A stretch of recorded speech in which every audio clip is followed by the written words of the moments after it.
Guys আসসালামু আলাইকুম। আশা করি আপনারা সবাই ভালো আছেন। আজকে আবার নতুন একটা ভিডিও নিয়ে হাজির হলাম।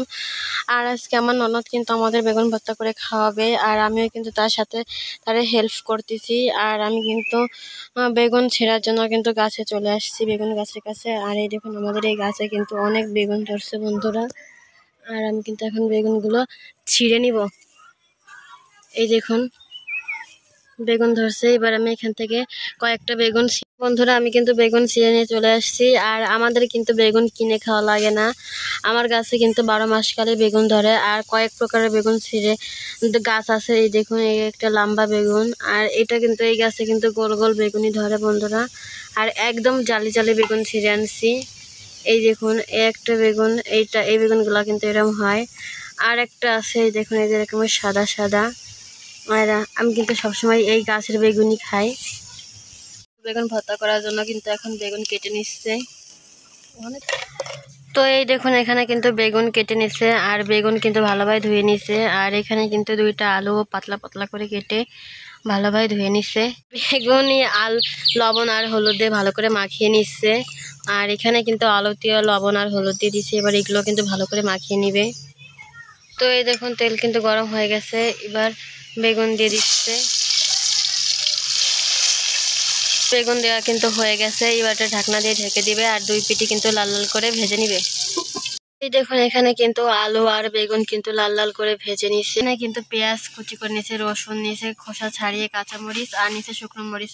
আর এই ভর্তায় কিন্তু সবকিছু একটু বেশি বেশি লাগে, কিন্তু একটু ভেজে নিবে।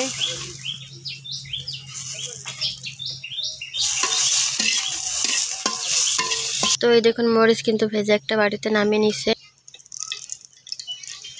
এখন কিন্তু রসুন দিয়ে দিচ্ছে। আর আমি কিন্তু এইগুলো সবকিছু আগে থেকে কিন্তু ভালো করে ধুয়ে নিচ্ছি। এবার এগুলো দিয়ে কিন্তু একটু ভেজে নিবে। এই দেখুন রসুন কিন্তু ভাজা হয়ে যাচ্ছে। আর এখন কিন্তু দিয়ে দিচ্ছে কিছু পেঁয়াজ কুচি।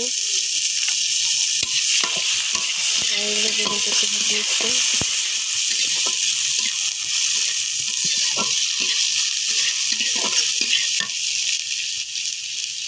এখন কিন্তু দিয়ে দিচ্ছে কয়েকটা কাঁচামরিচ, আর এগুলো দিয়েও কিন্তু একটু ভেজে নেবে। আর এখানে কিন্তু হালকা পরিমাণে হলুদের গুঁড়া দিয়ে দিচ্ছে। তো এই দেখুন এখানে কিন্তু মরিচ পেঁয়াজ রসুন কিন্তু ভাজা হয়ে গেছে। আর এইগুলা কিন্তু একটা বাটিতে উঠিয়ে নিচ্ছে।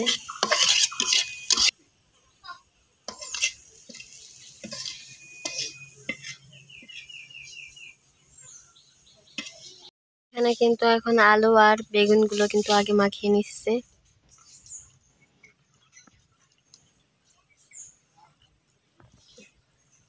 কিন্তু আর আলু মাখিয়ে নিছে। আর এখানে যে বেগুনের খোসাগুলো কিন্তু এই দেখুন বন্ধুরা ফেলে দিচ্ছে। আর এখন কিন্তু শুকনো মরিচের ভিতরে কিন্তু লবণ দিয়ে দিচ্ছে, আর মরিচগুলো কিন্তু মাখিয়ে নিচ্ছে। মরিচ কিন্তু গলানো হয়ে গেছে। আর এখন কিন্তু কাঁচা মরিচগুলো ফুটে নিয়ে নিচ্ছে। আর এগুলো কিন্তু দেখুন মাখিয়ে নিচ্ছে।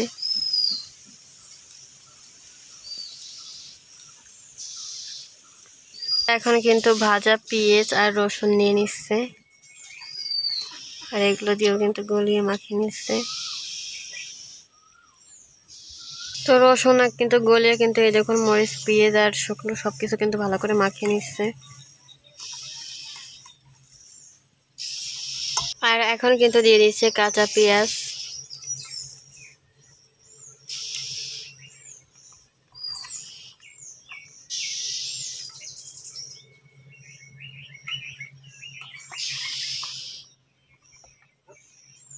পেঁয়াজ দিয়ে কিন্তু মাখিয়ে নিচ্ছে।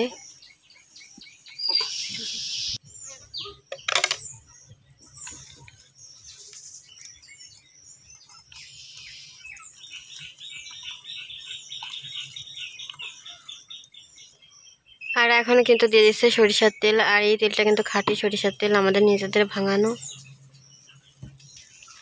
তো এই দেখুন সবকিছু কিন্তু দিয়ে দিচ্ছে। আর এখন কিন্তু আলু আর বেগুনের সেই ভর্তাটা দিয়ে দিচ্ছে।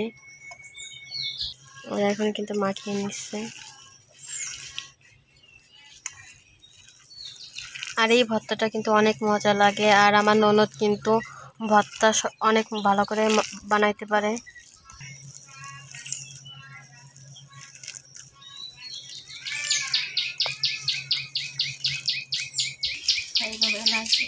সবকিছু মাখানো হয়ে গেছে আর এখন কিন্তু ভর্তার মাখানো শেষে কিন্তু এখন দিয়ে দিচ্ছে সরিষার তেল।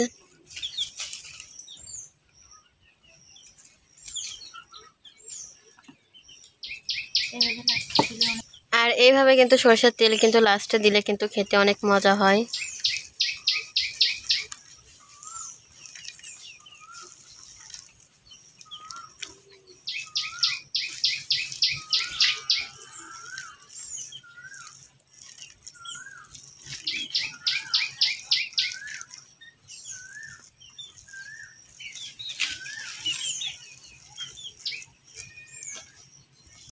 কিন্তু আমাদের মজাদার বেগুন ভর্তা, আর এই ভর্তা যে গরম ভাত খেতে যে এত ভালো লাগে বন্ধুরা, কি বলবো আপনাদের, এত মজা লাগে। আর এই ভর্তাটা কিন্তু আমার ননদি শুধুমাত্র এইভাবে বানায়, আর খেতেও কিন্তু খুবই ভালো লাগে।